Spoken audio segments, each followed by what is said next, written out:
Well, friends, good afternoon. Last 2 days I couldn't take any class because of flood situation. And today, again, I like to invite you to this class, coming back to my personal laboratory. Friends, this class is concerning to concept of pedagogy, and the basic the subtitle of the class is teaching, learning process and pedagogy. I just am to express before you that I am very sorry. In the last class, the term pedagogy was incorrectly placed here in the upper heading. It was written as P-A-D-A-G-O-G-Y. I am very sorry. That was the typo mistake for which I seek apology.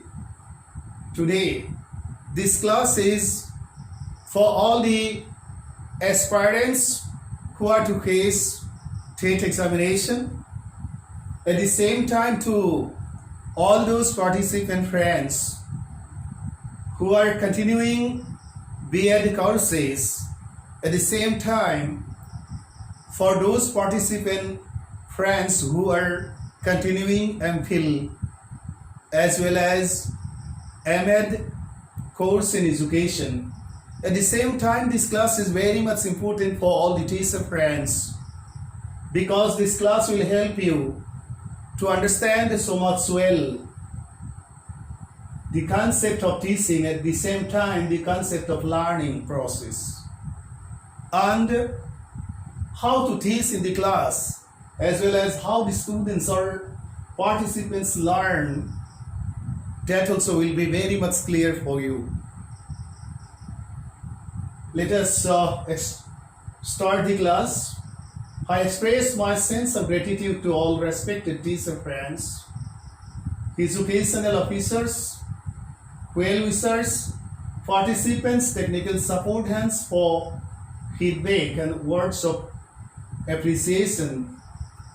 At the same time, I must have to thank Google Authority, because I am taking the help of Google for taking or placing all the photographs as well as the diagram. Participant friends, if you have any question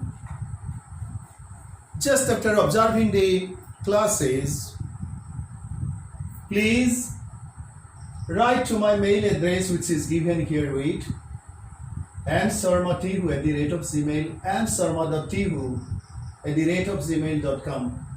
Our participant friends, you may be requested to send your questions to my WhatsApp numbers, which have been given here with. Participants, you are advised to see the college website, which is also placed here as www.bacollege.ac.in, and the e-learning resource part.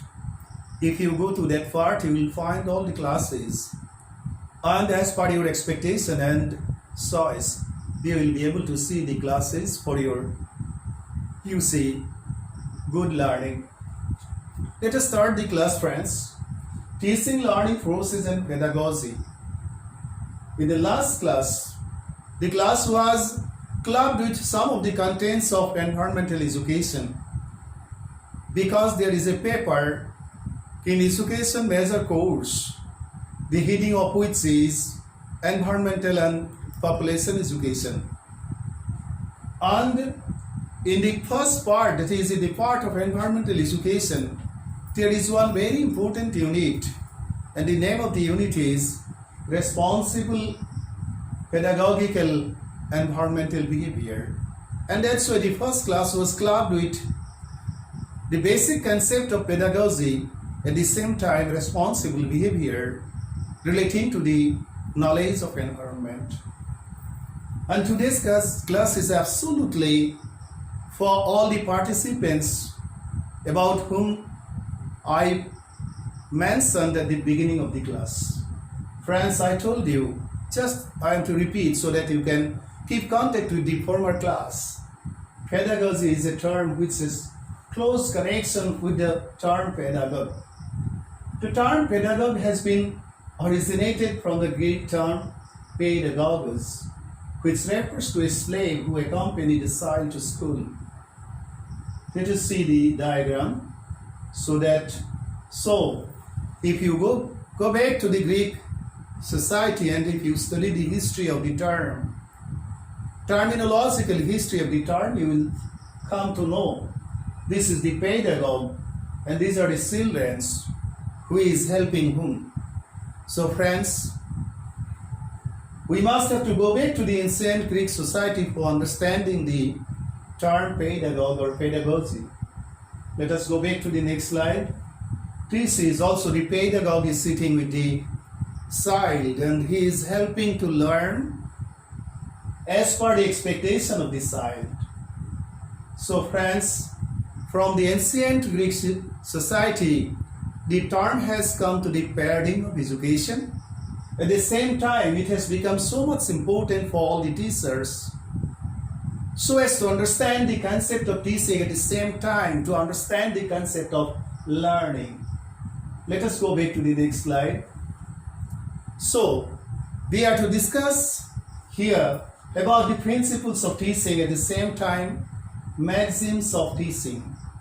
And this class is special importance for the trainees of B.Ed course, at the same time for the learners of DLED, they are to know these. And today we are to discuss the first part, particularly the principles. For the maxim parts, we are to take another class. To know in details about the general or universal principles and maxims of teaching, we are to know the meaning of the terms. The term principle is originated from the Latin term principium, which means source. Dictionary has given varied meaning of the term principle.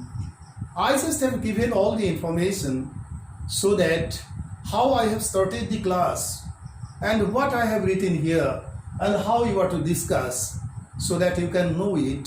For this reason, keeping in mind, I have explained all these things. In one sense, it means a truth or general law that is used as a basis for a theory or system of belief. In other sense, principle means rules or beliefs governing one's personal behavior. When this term is applied in the field of teaching, it means the general laws that are used as basis for the accomplishment of the work of teaching. Principles of teaching thus mean the basis according to which the activity or activities of teaching are carried on. So for all categories of teachers, maybe the teacher of science, maybe the teacher of arts, or maybe the teacher of commerce, or maybe the teachers of undergraduate level, maybe the teachers of postgraduate level, whatever may be the level or whatever may be the stream, all teachers are to know the principles of teaching so much well, because the basic concern of teaching is the modification of behavior of the students or the learners. And here you see, when we are to discuss about the process of modification of behavior, we must have to come back to our own area. Suppose you are teaching chemistry or physics or biology or zoology or philosophy or political science or English. Then, depending on your subject area, you are to help your students to develop the expected form of behavior so that they can, develop their knowledge parameter according to the contents of the subject. And without having proper knowledge about the principles, we never can impart or translate the ideas of the syllabus or the syllabi or the contents of the syllabi in systematic as well as emotional manner. So in one sense, it means a truth or a general law that is used as a basis for a theory or system of belief. In other sense, principle means rules or beliefs governing one's personal behavior. When this term is applied in the field of teaching, it means the general laws that are used as basis for the accomplishment of the work of teaching. Principles of teaching is mean the basis according to which the activity of or activities of teaching are carried on. I just repeat. Let us go back to the next slide. Friends, we assess that teaching is a simple game. It's a cup of tea. This sentence is there in the BEd guidebook, but I shouldn't repeat this sentence. I do not like it. Teaching is a methodological process which demands the knowledge of pedagogy and psychology of the learners.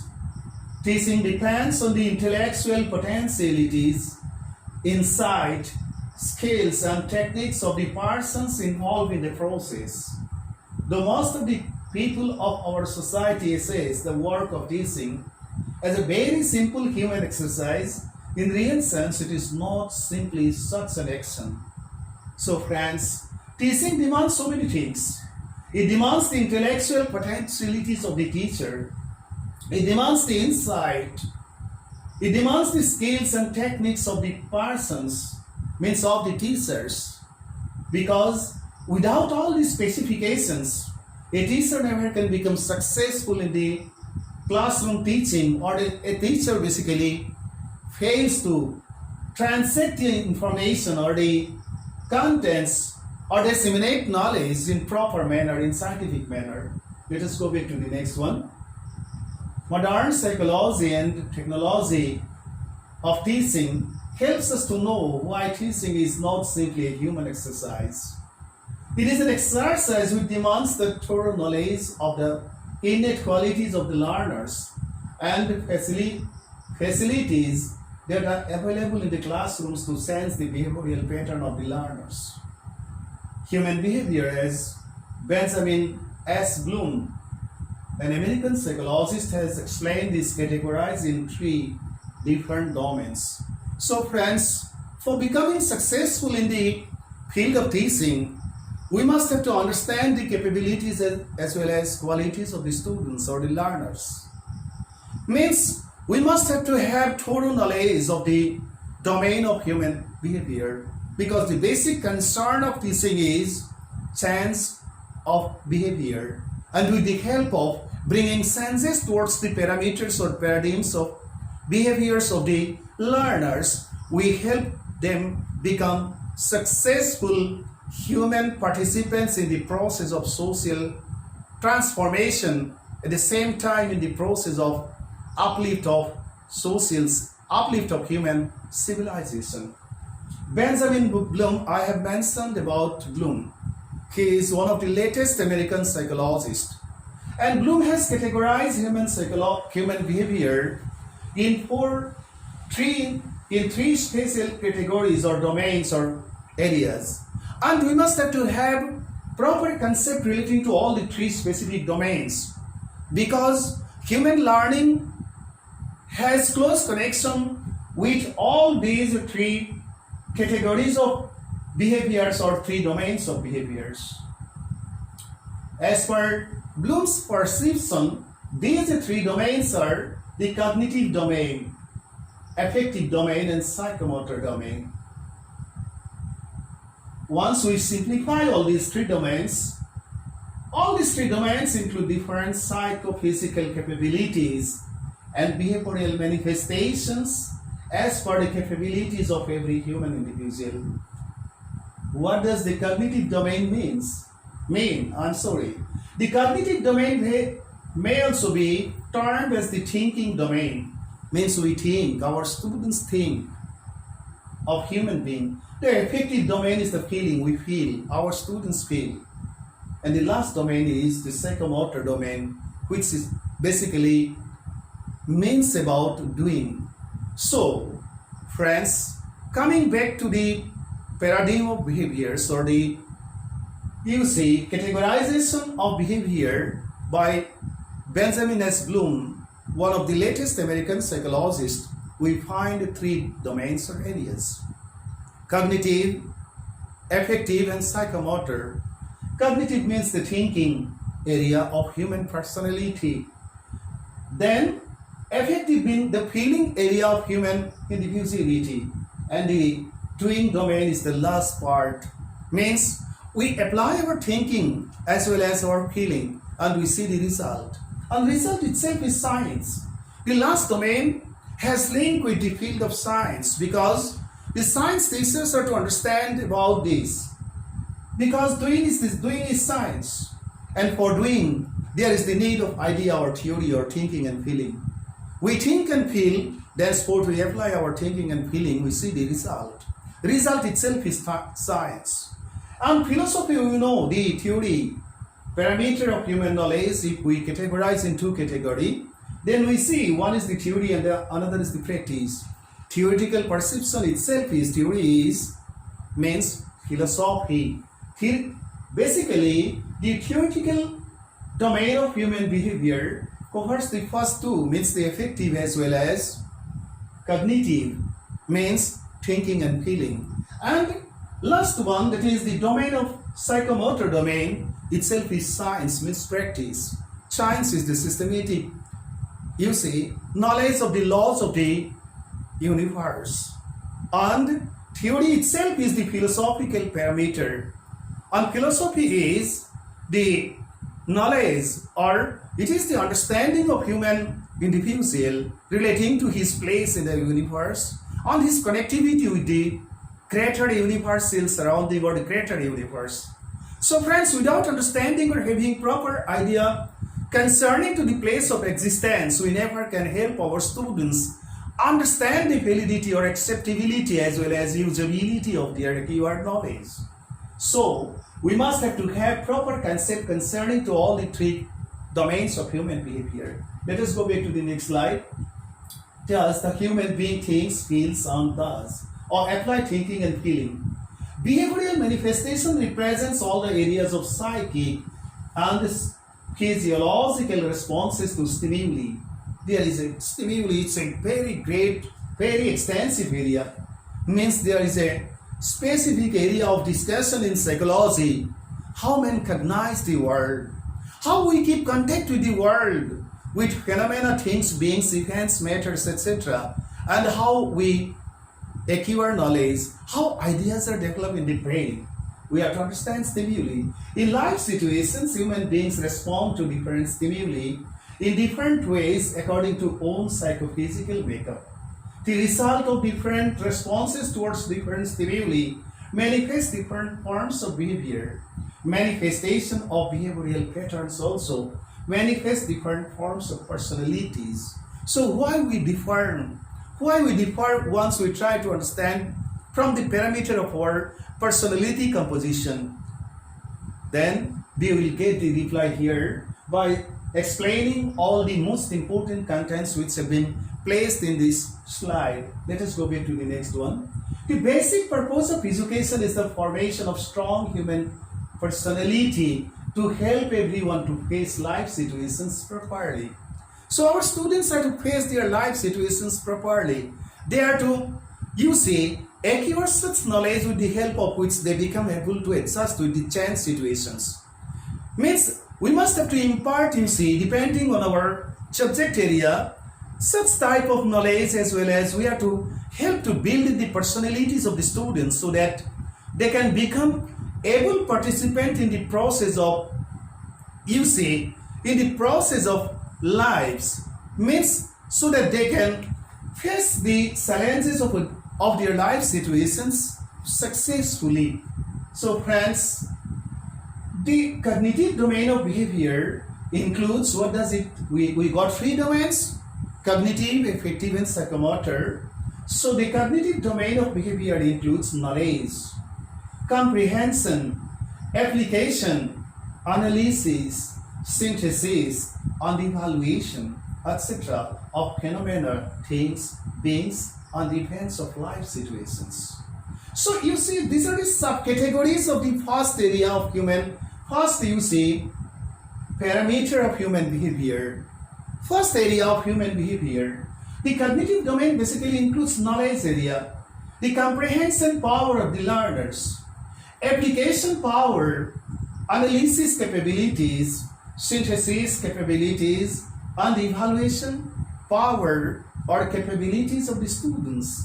So, without understanding these speciality of this domain, we never can become successful in the process of teaching at the time of transacting information or knowledge depending on the subject content area. Let us go back to the next one. The affective domain, like the first one, includes perceiving, responding, valuing, conceptualization, organization, characterization of a value system, etc. of the situations of life for making life a successful journey. The psychomotor domain, means this is the third one, includes impulsion, manipulation, control, coordination, naturalization, and habit formation processes.